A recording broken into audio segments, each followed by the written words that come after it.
আমরা তারেক রহমানকে বিএনপির প্রধানমন্ত্রী হিসেবে দেখতে চাই না, বাংলাদেশের প্রধানমন্ত্রী হিসেবে দেখতে চাই। আমরা এটা শুনতে চাই না যে তারেক রহমান 22 ঘন্টা কাজ করেন, 2 ঘন্টা ঘুমান, এটাও শুনতে চাই না। আমরা শুনতে চাই সমস্যা, মানে এদেশের মানুষ সমাধান দেখতে চাই। তারেক রহমান ডিসিশন দিয়েছে যে হচ্ছে ঢাকা শহরে ইয়াগুলা থাকবে না, এই যে বাস স্ট্যান্ডগুলো থাকবে না, আন্তজেলা বাস স্ট্যান্ডগুলো ডিসিশন দিছে, সরানো শুরু হয়েছে, কিন্তু মানা নাই তো, বাস্তবায়ন হয় নাই।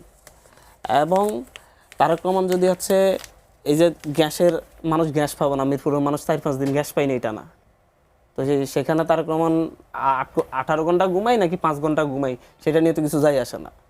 তো এই কথাগুলো, এইসব আলাপ শেখ হাসিনার সময় শুনতাম যে হচ্ছে শেখ হাসিনা 18 ঘন্টা ঘুমাই না, নেত্রীকে ভুল বোঝানো হচ্ছে, এগুলো আমরা এই আমলে শুনতে চাচ্ছি না।